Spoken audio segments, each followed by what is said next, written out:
What are you waiting Mike, for? what's going on, man? So good to see you. Do it again. Do it again. I interrupted you. Are we gonna have bloopers? Because this is great already.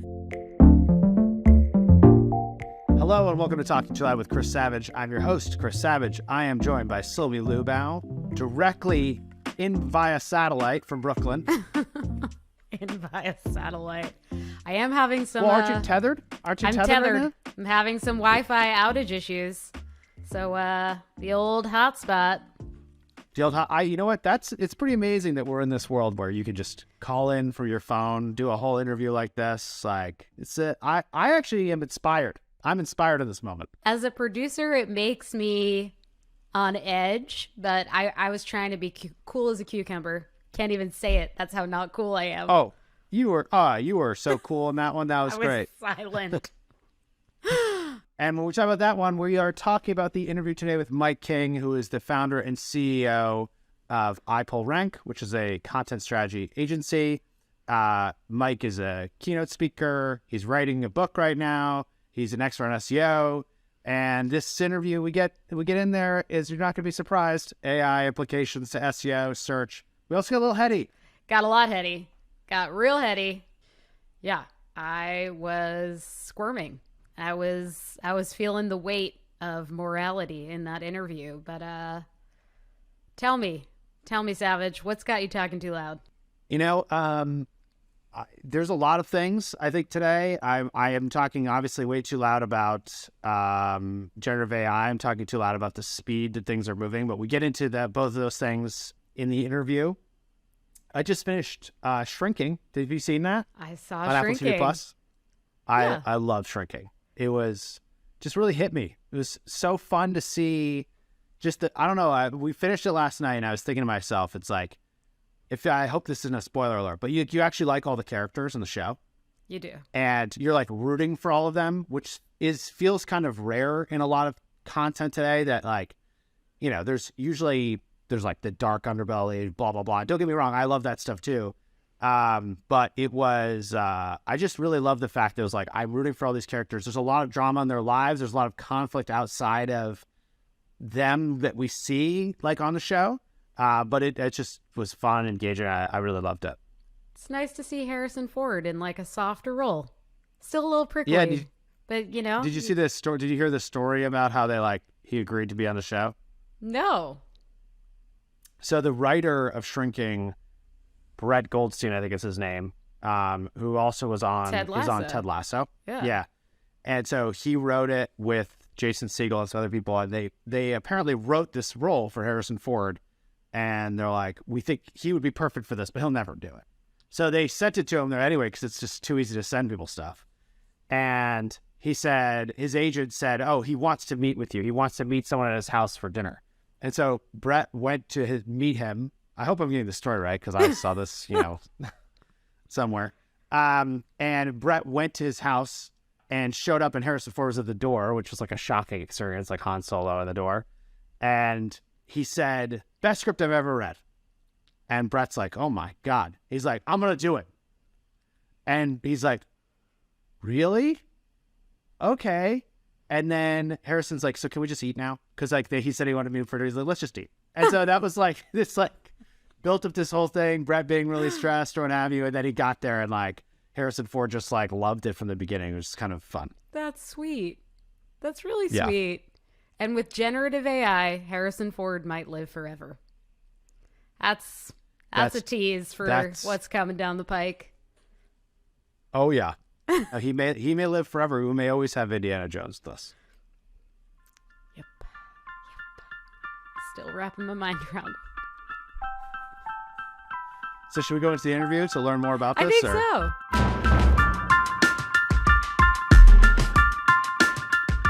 Mike, so good to see you. Thanks for coming on the show. Thanks for having me, Chris. Excited to see you as well. And, congrats on everything y'all are doing with Wistia. I'm someone who watches from the outside and doesn't say anything. Well, I appreciate that. Thank you. Also on the same side, it's been fun to see everything you've been doing. I've loved when you, especially been sharing the videos of your rapping and stuff. Mm-hmm. So it's we don't hang out enough. There was a moment in time in the conference circuit where I felt like I saw you more, and Yeah. I haven't done it as much. You just went to actually the last Search Lab, right? I did in San Diego. It was great. Well, I mean, it was sad, but it was also great. What was the vibe like there? I mean, I think everyone was excited just because, you know, it's been so long with like the pandemic and everything. But also everyone knowing that it was the last one. It was like, all right, come with your best stuff and, you know, just like have a celebration for all the things that Search Love created for us. You know, for me, Search Love was the second conference I spoke at. Like the first one was SMX East, but Search Love was like, I felt like I was more myself because, you know, SMX East was kind of like people in sports coats and all that. Whereas like, you know, it's people in hoodies and t-shirts at Search Love. So I've always appreciated what they built and, you know, what that contributed to my career. It's sad for me to watch it from the outside. There was a moment like a few days before I was like, do I need to just fly to this conference? Do I just need to go and attend to see it? Because it was, for me too, one of those places where I met so many people and learned so much. It was just such a good vibe. Well, speaking of a place that we're trying to have good vibes and introduce people to new folks, welcome to Talking Too Loud. And as you know, this is a show where it's called Talking Too Loud because I can't control the vibe of my voice, so I get excited. It's already starting to happen. I actually can see that I'm peaking over here, so I need to adjust this. Turn that down. But we love to start the show by hearing what's got you talking too loud. What are you excited about these days?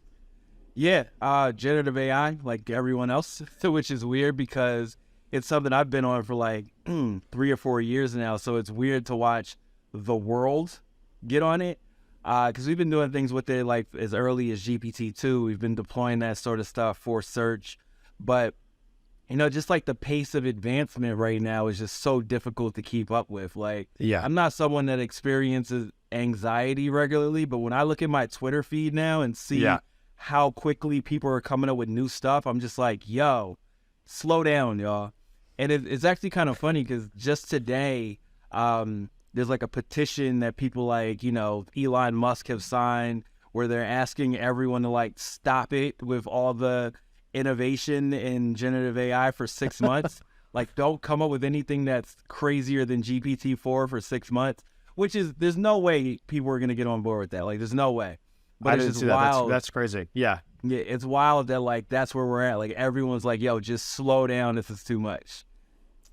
Yeah, it is weird. And I mean, I saw someone actually who was on the show recently, Heaton Shaw, was tweeting about this, and he's like, everyone's talking about how they're so overwhelmed, and then someone else is saying like, this is just what new tech is like, and he's like, no, I don't think so. I don't think I've ever seen this ever happen in tech. Yo, it's every day, right? Like ChatGPT came out in November. GPT-4 came out this month. Like, that is crazy, you know, and it's just like such a quantum leap forward in capabilities in such a short time. And then you've got, you know, just like the power of the crowd, right? Like everyone is like, hey, I have this idea. And because everything is built on these APIs, it is pretty simple to implement. Like, that idea now exists. And now you're like, okay, well, how do I use that? Oh, I'm trying to use it. And now there's a new thing, and you never really get to a point of mastery of anything. And so it's just so much to consume. Also, when you're trying to be someone who's actively producing something, you know, for me, it's always been like, okay, let's take in what's going on. Let's synthesize. Let's come up with a new thing. And it's just like, it's such a fire hose that I don't have time to come up with a new thing yet. Yeah, it's bizarrely overwhelming. It's like, yeah, and I know what you mean. You open up Twitter and you're like, oh, so this new thing has happened. Okay, great. Yeah. And even the questions of like, so is OpenAI and ChatGPT going to be just more, that's the main way that people are going to interface with this? Or is it actually going to be GPT-4 and the APIs and being a platform company? It's like an interesting question by itself that I feel like the plugins launch made me think this, like they're going to make more of a play towards being a direct consumer business like Google. Yeah, absolutely. And that is what kind of changed my thinking about it to some degree, right? Like I fundamentally did not believe that chat was like the primary interface that's going to meet people's information need. Like, you don't always want to have a full conversation to figure something out. Sometimes you just want to search and read something, or sometimes you're doing research and it makes sense. But once you integrate these plugins, then that kind of changes the game, you know, because you could have a conversation with a chatbot where you're like, hey, I want to figure out a place to go on vacation. Okay, I like that. Go ahead and book that for me. That cuts Google entirely out of the equation. Like, you don't need to, look at flights, look at hotels, figure out if this hotel chain is in that area. Like, you do all that in one chat where it's really synthesizing that information for you. That is a game changer. And I think a lot more people are going to want something like that rather than having to like do it all piecemeal themselves. Yeah. And so it's obviously it's impacting everything. It's changing everything. I'm realizing you and I know each other, so we just like jumped right in, but let's zoom back out for people. Like, Sure. Can you just tell us like who you are and what you do? I am simultaneously the best SEO ever and the best rapper ever. Done. Whoa. No, seriously. I'm the founder and CEO of an agency called iPullRank. I'm also a marketing technologist. My background is in computer science. I've done a variety of things. Like, I've used to make music for a living for about 8 years. There's a little overlap between that and my SEO career, which also includes a really weird connection in that, one of my best friends I used to tour with, we were on a train in like Sweden one day. He's like, Mike, I know you're doing the SEO thing. I have a cousin that owns an SEO software company. I'm like, who's your cousin? He's like, yeah, his name is Rand Fishkin. I was like, what? What? Like, that's crazy. So like, there's a lot of overlap between those two careers for me. And, I do a lot of speaking. I'm finishing up a book right now called The Science of SEO. And it's really more about like the computer science, not just like, it's not a business book. It's like, here's how this stuff actually works, looking at information retrieval, looking at natural language processing, things like that, like really trying to give people an understanding, because I think there's just a huge disconnect in the SEO world, which is like fueled by a whole lot of like speculation and conjecture. And I'm just like, cool, let's make this real based on like the actual information and best practices you can learn from, just like the computer science behind everything. So yeah, that's me in a nutshell. And I have 2 kids and they're amazing. How old are they now? 6 and 3, 2 Oh, girls. fun. Good. Yeah. Good. Yeah, mine are 7 and 5 now. Also 2 girls, and it's chaos in the best way. Of course. Yeah. Like I'll wake up to one of them like hitting me with their iPad or something like that. It's just every day is something different. Okay, so can you also, for people who don't really understand what SEO is, can you just break down what is search engine optimization? Like, what goes into it? I want to start there, and then I want to move into like kind of where we started the conversation today. Like, what have the changes been, and what's coming for all of us? Like, how can this change? Yeah, it's funny. We kind of started this. You know how when people post videos like this and they have like the preview with like the hook, you jump right into the conversation. We naturally did it that way. Yeah. So yeah, SEO, search engine optimization is really about giving visibility to content. And there's a variety of components that go into it. People tend to stratify between the technical, the content, and then the off-page factors. Technical factors being really like what's under the hood from the website that's stopping it from being, accessible, visible, and what have you. Then there's the content factors, which most people tend to think of like really just counting words. Am I using the word enough in these places and so on, which is really kind of an outmoded way to look at it, because Google has really moved towards a more semantic relevance model. And then there's the off-page factors, which is largely like, the quantity and quality of links pointing to your site. That's a really oversimplified version of it, but nevertheless, like that's what it is. And a lot of the work that we do is working with clients, both on the technical side and also on the content strategy side, and figuring out like, how do we actually make this work for them for the goals that they have? I didn't know you were experimenting with GPT-2. Yeah. What did that look like? And like, how did that influence how you were helping folks with SEO?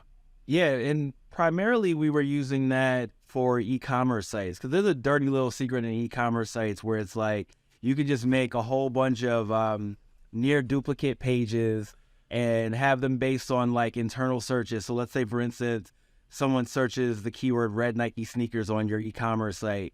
Well, that generates a page, which is just like a product listing page of all your red Nike sneakers. And so a lot of sites generate millions of these pages and really just crush it on the long tail. And what we realized is like, there's no unique content on those. So why don't we just add unique content to them? And so one of the things that we were doing with GPT-2 was leveraging the data model behind those sites, plugging that into prompts, and then using that to generate, any number of words to talk about the products on that page. And it worked fantastic. Like one of our clients, we have a case study for because we drove an incremental $300 million off of that tactic. So the way it worked, it wasn't... No big deal. So we just another 300. I mean, I wish they gave that to me, but it is what it is. So GPT-2 was far less sophisticated because your prompts were more like, just complete this sentence, right? So you're like, Mary had a little, and then it fills in lamb, like that sort of thing. But you could tell it how long you want it to be. You could also, mess with the temperature, just like you can now. But what GPT does, or GPT-3 and 4 and so on do now, is what's called text-to-text generation. And so you can like give it instructions. Back in the GPT-2 era, you didn't give it instructions. You just gave it the prompt and said, okay, keep going. And so what you had to do was a series of prompts so you could get something that was meaningful and didn't go off the rails, because, all this technology is based on probability, like the probability of the next word in the sequence based on what it's seen previously. And so it could easily go off the rails once it gets a word that's like, hey, that word isn't what you meant. And then it suddenly is talking about something weird. So we would typically do prompts that were like, maximum of, or we would ask for a maximum of like 50 words or whatever, and then the next prompt and so on, until we would get, like a page of text. And then we would also be inserting different data points into that prompt. So then that copy could be really relevant to that page. Now, where things have gone since then, obviously it's far more improved in that you can say like, hey, here's the voice and tone that I want. Here are, other elements that we want to include in here. And you can kind of let it go to some degree. Like I still don't recommend going long with it, like still kind of limited, because it just becomes like way too general and then it's not so valuable. But yeah, it's definitely evolving so quickly, and it's a super valuable thing for SEO, because again, SEO is all about content, and a lot of the content that you create for SEO is like mind-numbing stuff that no one should have to write anyway. So why don't you just like give that to a computer and then let the people be more focused on the creative stuff? Just to play back, so I got it. You're saying like, in all those cases where you're creating, these e-commerce sites are creating like unique pages, and there was no actual relevant unique content because it was like a listing of other things on the site. Right. You were able to use the older versions to create unique content on those pages that I assume a human would look at and be like, yep, this looks good, or just tweak, what have you, and then post it. But that, because there's so many pages and there's so many, probably, you tell me, but tens of thousands of pages, huge numbers of pages, millions. On some of these millions, yeah, that you could make millions of pieces of content that are actually relevant, useful. Suddenly that works. A lot more traffic comes in. Yep. And that's what was happening. That's crazy. Because I mean, most people had no idea, to your point, like pre-ChatGPT, the world didn't know that this existed. Now let's go to where we are and where we think we're going to go, which is like, what do you think is this actually a threat to Google? Like, is this going to really change that? I mean, Google's under a lot of threats right now, right? Like I like to think of it as like 4 different threats. There is the threat of, like TikTok and visual content, and how, TikTok is getting way more activity than Google at this point. There's the general economic threats that we're all under right now. And so like they're having issues where, ad sales are going down. There's also the threat of, the Department of Justice trying to break them up or whatever. And then there's the threat that we're talking about here of generative AI. And so the issue there is that there's going to be a flood of content that pollutes the index, and then Google now has to like sift through it to figure out what's valuable. And, to some degree, they're pretty good at that. Like that's what they already do, but it's just going to be so much more, and it's going to come from sources that are otherwise considered good, because you see sites like Bankrate, CNET, and so on who have started to do this, and like some of the content is inaccurate, and you know, these are considered reputable sources that are using this.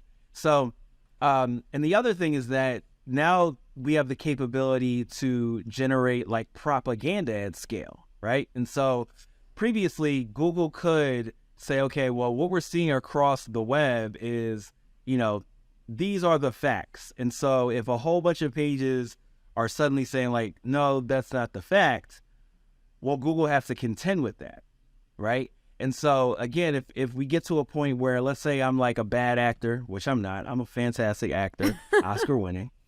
I could, you know, essentially set up 1 million websites overnight that says that, you know, Mike King is the president, right? And so now there's all these things on the web that say that, and then they have to like contend with that in their systems where they're trying to determine what is a fact. So there are potential implications for search quality. There's potential implications on, you know, just general relevance. And there's also implications as a marketer, because if everyone has the ability to create content at scale, which can also be perfectly optimized because you can give instructions to a language model, well, what separates one page from another? And let's just assume everything else is equal. Like everyone is able to get the same quality and quantity of links, and their sites are perfectly optimized. What separates my page from your page? And there's an answer here. You mean even on different websites? Like right. Yeah. Because a lot of what people do in SEO is what we call like copycat content, right? And there's a lot of tools where it's like, okay, I want to rank for this keyword, and then it tells you, well, these are the questions that people are answering in this content. These are the keywords you need to use. These are the headings that they're using, things like that. And so then everyone makes the same thing. So being that that's already happening, and now we can accelerate that with large language models, how's my content going to be any different from yours? And let me jump in, because I think there's so much you said that's like has huge implications for marketing, right? Like there's so many implications then in there. And one of the things that's jumping out to me is I've had a lot of conversations with people about generative content, but the assumption has not been like, hey, we're all going to end up making the same thing in different places, which is kind of what one thing you're talking about. Or that, like, you know, to your point, some people who already have a lot of high domain authority, like CNET, basically very highly trusted, lots of links, they're going to do this. And so how does Google treat that versus you? Like, it's not like we're going to be just competing with the competition you had before, except they have more content. It's just that, like, if there's an area where there's a lot of interest, if we're talking about like infinite content effectively, that like you're not going to be just competing with the competition before. You're going to be competing with the competition and the 10,000 other people who all create content for that same niche, because it's clear that that's a valuable niche. And like there's a lot of search volume, or there's a lot of interest there. And so it's like, we're not going from our competitors just having more content. We're going from having to like that plus, 10,000 new competitors on every term. Yeah. And, again, like with the economic pressures, we're seeing a lot more, like as an example, the review space. A lot of different companies are trying to be wire cutters suddenly, right? Yeah. Like even dictionaries are now like launching their wire cutter competitor. Yeah. And so now it's like, cool, we can quickly spin up these reviews, which are just going to learn from other reviews that, GPT-4 has learned from on the web. So if anyone can do it, like, the general economic principle suggests that anyone will do it. And so competition is going to be even harder. But the way that a search engine can solve that is through a concept called information gain. And so the idea is, like, let's say you've got 100 documents that are on the same subject. What you do is you say, okay, which of these documents has new information that the other ones don't have? And then you provide a boost from that. But even that is like kind of like a race to the bottom to some degree, because then what happens is, well, you train your model on the new stuff, and then the competition starts again. But that's technically no different from what we do now, because you put your content out, you update it, or you make a new version or whatever, because everyone else has changed in the marketplace. It's just going to happen. It's going to happen much faster. Yeah. Definitely. You're not going to have 2 years without somebody else trying to realizing, oh, we should go make a better version of this piece of content. It's going to be like 2 weeks. Yeah. Right. And you know, I actually think about this in a broader scale too, because, you know, when you say content, like, we're not just talking about writing, right? Like, I think that there are a lot of implications from, you know, the generative stuff as it relates to imagery or as it relates to video and so on. And I kind of go to the extremes when I think about this. I'm like, all right, well, if we can generate video content and we can generate people that don't exist, what's to stop Hollywood from like creating the next movie star? You see what I'm saying? Like, yeah, I've been thinking the same exact way. Yeah, you know, and it's if you're gonna have a risk with talent, right? Like, you need the rights to the talent. You don't want them to age because like your movie, you know, you don't want John Wick 4 to be the last John Wick ever. You want to have John Wick 40, right? Exactly. And so like that in a world with human beings, that's tough. But in a world with AI, generative people, it's not. Right, because like think about it. In Hollywood, we only have like a few bona fide movie stars. There's like Leonardo DiCaprio, Tom Cruise, like a handful of those sorts of people. And the only limitation are maybe Tom Cruise doesn't want to do a whole lot more movies. He's like 50 something, right? And so like you said, if we create like the infinitely scalable actors, we'll have, like you said, John Wick 40 and so on, and they'll just like run with it forever.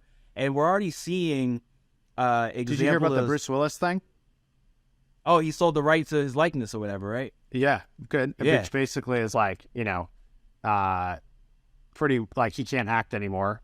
And he was like, okay with doing that. But it's weird to think that a lot of the actors that like we've grown up with might be the same actors that our kids also grow up with and their kids. Well, James Earl Jones, he sold the rights to his voice, so we're going to have Darth Vader forever, you know? Yeah. And we're seeing that people are doing it themselves. Like I saw the other day, someone was training a model on like Kanye's voice and then like making music as Kanye. That was insane. Yeah. Yeah. So it's like, one, how are we going to be able to tell what's real anymore? I mean, some of this stuff still has like some uncanny valley to it, but that's not going to be there forever. It's getting worked out so fast. Yeah. Like that Kanye one was crazy. Because I feel like the first overdubbing I saw, I think, was in Descript. It was maybe 2 years ago. And it was good, but you could tell, when you heard the words, you could tell it was not the same. Yeah. And now there's like a bunch of different companies and open source models and people are using to do this. And it's getting the Kanye one, you wouldn't know. Like, it really sounds like him. And it is. What do we do? I mean, I don't know. What do you do in a world where you can't trust anything? What do you do? Well, they keep playing with this idea of watermarks, but I mean, as soon as you make a watermark, somebody will make something that removes a watermark. So it's like, again, what do we do? Like, I don't have the answer to that one. Yeah, I don't either. Except that we have to train society that by default, unless you're seeing something in person, like you have to question it, which is like a very, very different way to be. But I mean, this is also the same society that was accepting alternative facts a few years ago. The same society that was duped by Cambridge Analytica and things like that. Totally. So, like, I don't know. I don't feel good about our chances. Well, it is interesting because, like, you can't, like, I have some friends that are doctors. We were talking about ChatGPT, and they're just like, this thing can, our jobs are to diagnose things. You give it a bunch of inputs as to like how you're feeling, and you ask a bunch of questions. Well, tell me more about this and that, and then like maybe they ask for a test. They go to a test like, yep, this is your problem, and here's the solution. They're not making up the solutions. They're there's like well-researched solutions that they use to provide answers. But in a world where you're getting those answers from like the chatbot can do it, what happens? And I think that's like the parts of the job that are probably going to go away or be augmented in the near term are going to be the like helping to diagnose more quickly, I would think. But the human being sitting next to you becomes even more important, I think, for all the emotional reasons. I agree with that. I mean, I think that there's always going to be nuances, and there's going to be people struggling to communicate things accurately, which then can yield a poor response or a poor answer. So I think, especially in the case of like the medical fields, we're going to continue to need doctors to verify things. I mean, because it's not that different from someone Googling their symptoms and thinking they have cancer when it's just that, like, they have a sprain or something like that. But I think that, at least in the short term, we need to be thinking about this stuff more as like a force multiplier than a replacement. And there's so much fear about replacement, but, some of the things that get replaced is actually better for us, right? Like let's say we're talking about replacing truck drivers with like cyber trucks or something like that. That's great. Truck driving sucks. Like have those people do something else. And I think that's the general trend that we've seen as technologies come out, that people are kind of displaced into new things. And of course there's some fear from that. But, the issue here is that this is generally displacing to so many things at once. Yeah, I think it's the speed too is the thing on my mind. Is like, with a lot of the other transitions, they felt fast, but they're decades long. And the question now is like, how quickly will this be? And also, to be clear, I'm a huge believer in what you said too, of this could be a force multiplier for us. And like, if we could take parts of our jobs that suck and we can, like notes in a meeting, right? Like this is an example that's like happening internally with you all the time. We got pretty good about like, you always have an agenda before a meeting. You send a pre-read before a meeting. The meeting is actually to discuss something. Someone is responsible for taking notes, and then we switch the responsibility, and then you have your takeaways, and that's how you run a good meeting, right? And like you do that and meetings are better. Well, now we have these like products like Fathom that some of our team uses. Zoom just announced they're doing this. Microsoft Teams doing it, where it's just like, we're going to automatically tell you what this meeting was about, and we're going to put the takeaways in there. And if you come late, you can be like, give me a synopsis of what's happened. It's told you.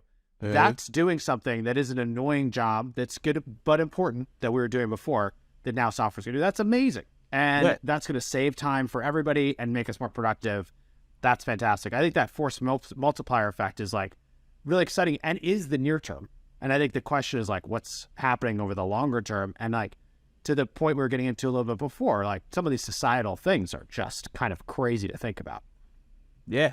I mean, I like that we're getting into a point where science fiction isn't so much fiction anymore. Like, it's like, these things are coming, right? And so how do we as a society do this in a responsible way?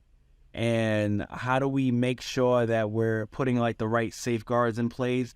I think, it's difficult because a lot of this discussion is about morality. And if we're talking about morality, it's like, all right, well, whose morals, right? Like, there's no universal principles that all people agree to that we would then encode into these systems. And I think that there's some difficulty there because there needs to be, I guess, in order for that to work, which is just like inherently hard. But then there's also a lot of the issues with like biases that are encoded based on who's building such systems or what the training data is, and also the implications on, what the distribution of this stuff will do to different populations and so on. So there's a lot of things that need to be solved, but there's just the companies that build this stuff don't necessarily have to keep that top of mind. So they're not going to, unless there's some sort of regulation. But we also don't have a government that's equipped to handle this. That's what seems scary to me. Because as you're talking about that, I was thinking about seatbelts. Yeah, same thing. It was like, we had cars. Cars are amazing. I mean, honestly, cars are incredible. The fact that you can get in a thing by yourself, travel anywhere, like that doesn't require going on over water is an unbelievable technology. It's actually pretty new, right? Like but it took, I don't know the exact numbers, but like you could get a car in the 1920s, and when did seatbelts become a law? Like the 80s? 50s or 60s or something? It was even the 80s. Yeah. That's we don't have that long. We don't have that long in this case. And I think it seems like, to your point, like, and we need government that understands this. I can try to put in some of the regulations and safeguards, because it's like any technology. Like, if we knew that the printing press is being invented right now, that would be pretty exciting to think like, oh, it's not just the monks that can make these books. Like, anyone can do it. Like, that's a very amazing idea. And at the same time, what should there be? What should there be regulations? I don't know. I just hope that with enough conversation and people like paying attention to these problems, we can actually like dig into them. Yeah, and that kind of brings me back to the petition that I mentioned. It seems like, the more technology focused people are being like, hey, let's put a pause on this, let's figure this out. But at the same time, there's like a TikTok hearing yesterday, and saw excerpts from it, and like it made me fear for our future. Like the questions that our lawmakers ask are so asinine that it's like they're not capable of dealing with this stuff. And like remember how even like when they were questioning Sundar and Zuckerberg and all these people, and the questions were just so stupid. It's like, these are the people that are making our laws. It's really not going to be solved until people our age are the lawmakers that are in power. And we don't have that time. Yeah. Okay. So we're talking a lot about the far future, hopefully. Sure. I just want to bring it back to like one other question about marketing and SEO around all this stuff. So what do you think is going to happen like in the next 2 years with regards to the importance of optimizing for search versus optimizing for like being in a chat? How do you think about that? Do you think it's the same thing? Do you think it's different? Is there something that marketers should start doing today if they haven't to be ready for that? I think it's the same thing because, the primary chatbots that we're talking about these days are ChatGPT, Bing's thing, Sydney or whatever, and then Google's thing, which is Bard. So 2 out of 3 of those are on top of an index. And so ranking well in search is going to inform how you appear in those. And, ChatGPT also has the capability now of crawling the web. So again, it's going to be a function of the visibility of content. And then the other aspect of it is, another thing that's pretty germane to search, which is entities. So like the people, places, and things that are represented from the real world in the web, in your content, and so on. And so the more that you are optimizing around that, the more opportunities that you will appear in a chat result because it's able to understand that this page or this content is about that thing. So I don't think that things fundamentally change if you're already doing SEO well. If you're not doing it well, then of course a lot changes. But I do think that more content in different formats is going to be more searchable. And this is also a function of the technology that's like the base layer for all this large language modeling stuff, which is called embeddings. And embeddings is basically like a multi-dimensional representation of content. So every page that goes into Google is converted into, I think it's like a 512 dimension number.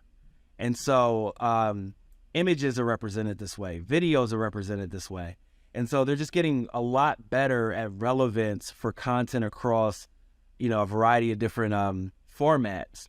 And so with the rise of like short form video, with the rise of like, just more image driven content, it's just going to be a lot more important to have that in your arsenal because Google is going to, or not just Google, all these systems are going to get better at knowing what's in that content. Let me just play this back, make sure I got it. You're saying for a long time, it was like predominantly what was on the web page. It's like what was going to impact search. And then obviously outside of your web page, like the links back to the brand that you have across, different social platforms and stuff matters. And that the same tools that we're looking at with these large language models, within that, it's giving us much better ability to understand what's in images, what's in video.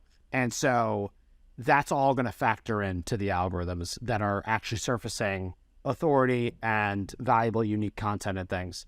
And so therefore it's like, it's actually kind of an interesting, I hadn't really thought about it this way, but when I first saw ChatGPT, I was like, oh, is this going to be the Google threat because of people are just going to go to ChatGPT instead of Google?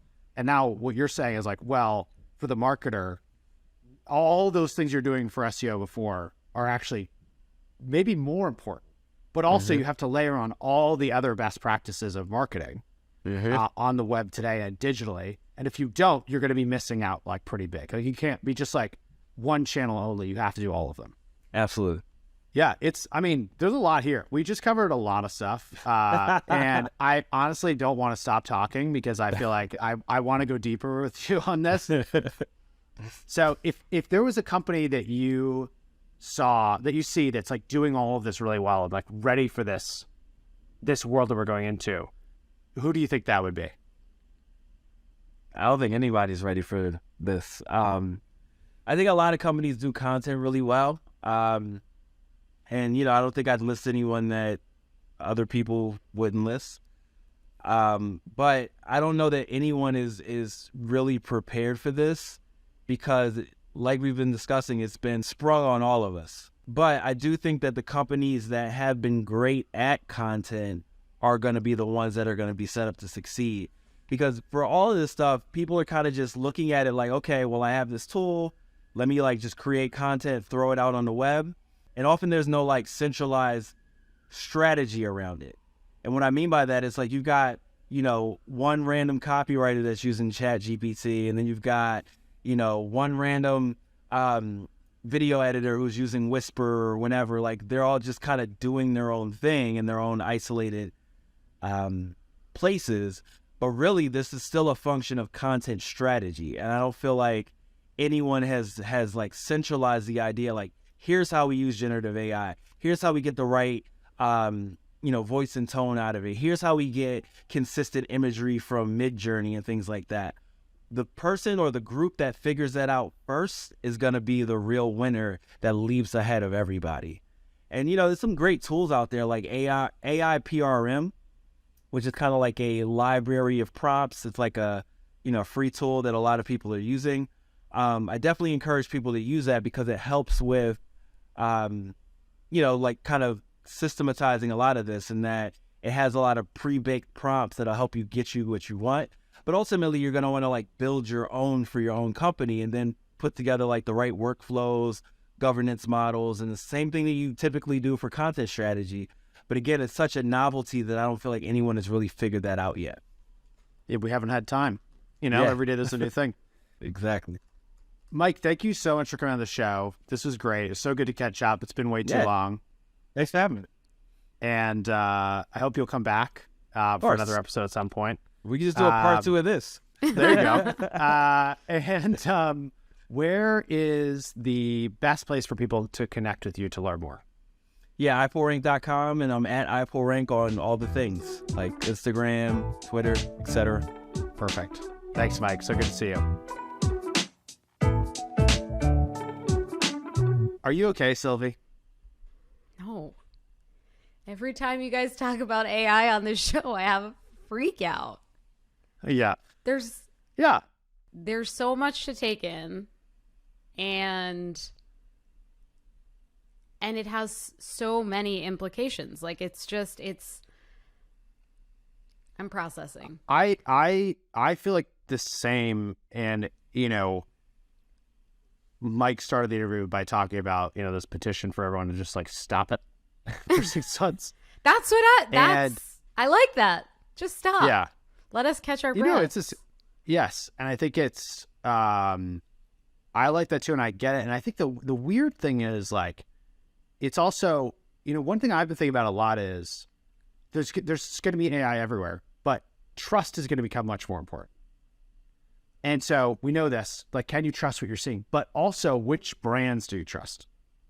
And if you have trust for a brand, you're going to be much more likely to like engage, I think, with their AI tools than if you don't. So an example is like Microsoft adding in a generative AI into all of their Office suite.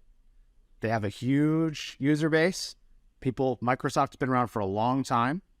There's been lots of things that they've done that have not been good, but there's been lots of things done that they have been good, right?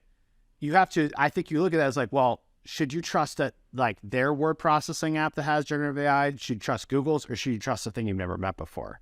It's an interesting question, because if you assume it's like, is it looking at your data? Is it not? Privacy implications. I think Apple getting in the game in a way where it could be just like, let's say all this stuff is on your phone and they make a big commitment to it not going to the cloud. That's going to be really compelling and interesting. And I think it's like in a world with infinite content and tons of AI stuff, which makes you like almost like uneasy. I think where you do have trust, it actually is going to become more important and more valuable. Yeah, I think the thing I keep coming back to is like AI literacy. And I feel like a lot of the fear that I know I have and other people have isn't just about like replacement. It's about just like not understanding the fundamentals. So like, Yeah. who is the person, who is the company that's like putting those stakes in the ground and saying like, you know, I think you made a car seatbelt analogy in the interview with Mike, but like, what's the driver's ed equivalent to AI, you know? Well, I mean, as you say that, it makes me think about like my kids, and like they're going to grow up in a world where, you know, Zoe's just learning to write, right? And Olympia knows her letters. Like that's how old my kids are. And by the time that they would needing to be writing reports, this isn't going to be in its infancy. This stuff's going to be pretty mature. So what do you do? How do you educate people? And at least as I've thought about it, I think you have to educate them in both. You have to say the best writing, you're going to have to be able to do it yourself without this, but also you're going to have to learn how to use this to augment what you're doing. And it's funny, my sister is a writer, and she was showing me some journal or whatever you can submit work to, and they had 3 options. It was human written, human and AI, and full AI already. Wow. And she was blown away. She's like, can you believe this? This is already in here. And you have to say what your content is, because I think the assumption is so many people will use this to augment or help content that if you were to put it into a tool that detects AI, some high percentage of them will have something in it Right. that was impacted by this. And so this is a way of getting in front of that. But I thought that was kind of mind-blowing, and also thinking about like just how do you educate kids in a world with this stuff to like teach them how to use it well, and also where you shouldn't use it. Right. Responsibly. Yeah, I mean, but they're going to get a long time to learn versus we don't. Mm-hmm. It's a lot of food for thought there. You see, what we did is we got heady in the interview. Then you're like, oh man, we got so heady. And then we just went right back to the same headspace. You can't escape it. You We can't escape it. So if you're still with us here in this headspace, thank you. Also, if you have ideas and things about how this stuff should be handled, we're not the arbiters of deciding it, but like we do want to hear your input. We do want to share it. So please feel free to email us at ttailpod@wistia.com. I guess you could also put in a review for the show if you want, but you know, you don't need to do that. If you love the show, review it. It helps other people discover the show wherever you listen to it. And you can also always connect directly with Sylvie or I on Twitter. Sylvie is Give Me the Loot. I am C Savage. And you can find us on LinkedIn, where these days we spend a lot of time. Could an AI do that? I don't think so. I don't think so.